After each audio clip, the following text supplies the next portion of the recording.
માનનીય મુખ્ય અધ્યાપક શ્રી, આદરણીય શિક્ષકગણ અને મારા પ્રિય મિત્રો, નમસ્કાર. આજે હું ગુજરાતની વર્બોધન પ્રાથમિક શાળામાંથી વીરગાથા 5.0 પ્રોજેક્ટ હેઠળ અંજલિ સુનિલભાઈ રાઠોડ, ધોરણ 7 માંથી હું આપ સૌના સમક્ષ ભારતની એવી બહાદુર પુત્રીની પ્રેરણાદાયી વાર્તા રજૂ કરવામાં આવી છું, જેમણે પોતાના અડગ સાહસ અને દેશપ્રેમથી ઇતિહાસ રચી દીધો.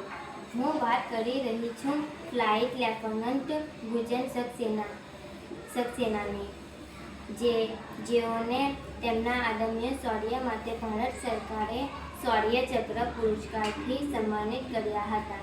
શૌર્ય ચક્ર શું છે? શૌર્ય ચક્ર ભારત સરકાર દ્વારા આપવામાં આવતો એક ઉચ્ચ વીરતા પુરસ્કાર છે. આ પુરસ્કાર એવા સૈનિકો કે નાગરિકોને આપવામાં આવે છે જેમણે યુદ્ધ કે શાંતિના સમયમાં અપ્રતિમ સાહસ, પરાક્રમ અને બલિદાન દર્શાવ્યું હોય. આ પુરસ્કાર કીર્તિ ચક્ર પછીનો બીજો સૌથી મોટો વીરતા પુરસ્કાર ગણાય છે અને મરણોત્તર પણ આપવામાં આવે છે. ગુંજન સક્સેનાનું શૌર્ય. સાલ 1999માં ભારત અને પાકિસ્તાન વચ્ચે કારગિલ યુદ્ધ શરૂ થયું. ઊંચી પહાડીઓ અને તોફાની ગોળીબાર વચ્ચે ઘાયલ સૈનિકોને બચાવવું ખૂબ મુશ્કેલ હતું. એ સમયે ગુંજન સક્સેના એક હેલિકોપ્ટર પાયલટ તરીકે કારગિલ યુદ્ધ ક્ષેત્રમાં ઉડાન ભરનાર પ્રથમ ભારતીય મહિલા બની. તેમણે ગોળીબાર અને વિસ્ફોટોની ચિંતા કર્યા વગર વારંવાર ઉડાન ભરી, ઘાયલ સૈનિકોને બહાર કાઢ્યા, જરૂરી પુરવઠો પહોંચાડ્યો અને દુશ્મનની હરકતો અંગે માહિતી મેળવી. કહેવામાં આવે છે કે તેમણે યુદ્ધ દરમિયાન સેંકડો ઘાયલ સૈનિકોના પ્રાણ બચાવ્યા.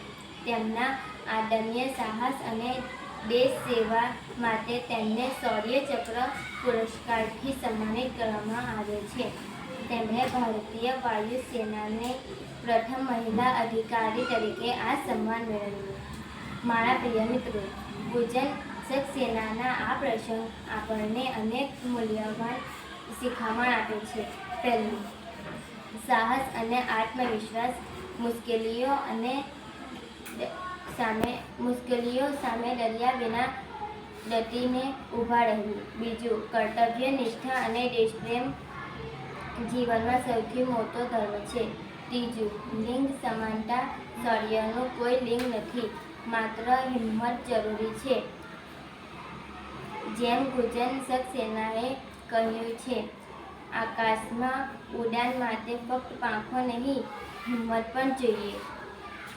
ફ્લાઇટ લેફ્ટનન્ટ ગુંજન સક્સેનાએ સાબિત કર્યું કે ભારતની દીકરીઓ હવે ફક્ત આકાશ નહીં, સીમા પણ જીતી રહી છે.